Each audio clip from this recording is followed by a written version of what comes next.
আজকে one two one মিটিংয়ের পরেই আজকে খুব আর একটা অভূতপূর্ব ঘটনা হয়েছে যে কিং চার্লস এবং তার কুইন ক্যামিলা তাদের স্বাক্ষরিত এবং তাদের ছবি সম্বলিত একটা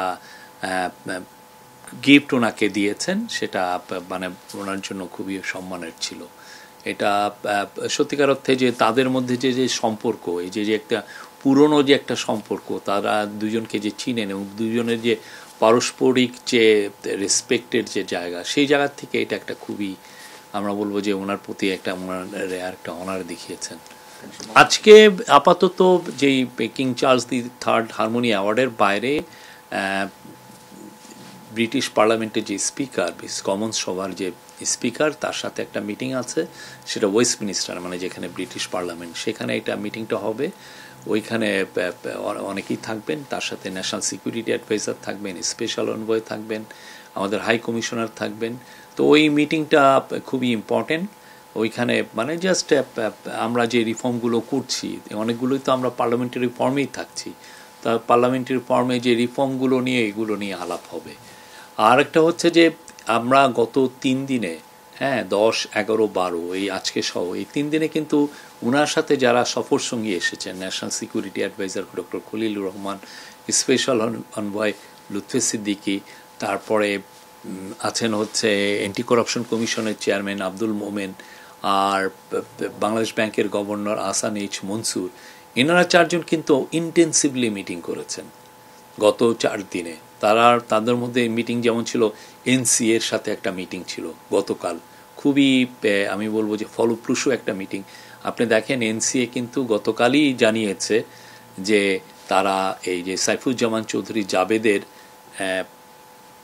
যে একটা প্রপার্টি আছে 11 মিলিয়ন পাউন্ডের, সেটা গিয়ে তারা ফ্রিজ করে দিয়েছে, জব্দ করেছে। তো এইরকম তো মানে অনেকগুলো কাজ হচ্ছে, অনেকগুলো মিটিং হচ্ছে।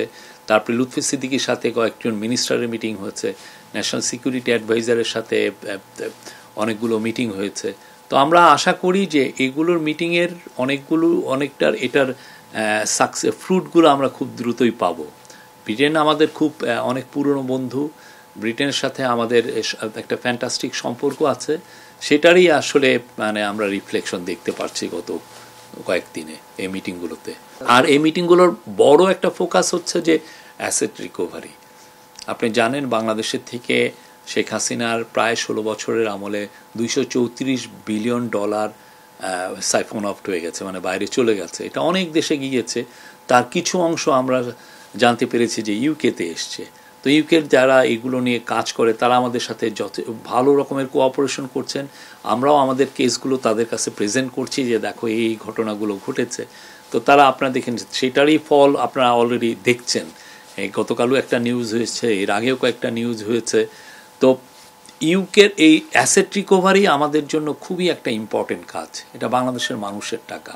বাংলাদেশের মানুষকে কিভাবে গরিব বানিয়ে কিছু কিছু লোক কত বড় বড় জায়গায় কি সুবিশাল প্রাসাদ কিনেছেন। আপনি জানেন কানাডায় বেগমপাড়া হয়েছে, আমরা সাসপেক্ট করছি আরও অনেকগুলো দেশে গিয়েছে। তারই আলোকে এগুলো নিয়ে আমরা অ্যাসেট রিকভারি আমাদের একটা বড় কাজ, আমরা এই কাজগুলো করছি যাতে এই টাকাগুলো ফিরিয়ে এনে বাংলাদেশের দরিদ্র মানুষের কাজে লাগানো যায়।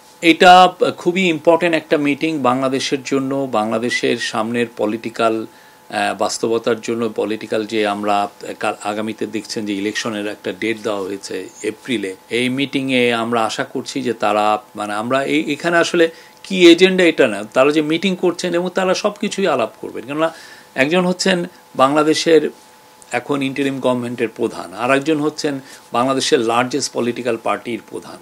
তো তারা দুইজনের মধ্যে আলোচনা হবে এবং তারা অনেকগুলো সব কিছু নিয়ে আলোচনা করবেন।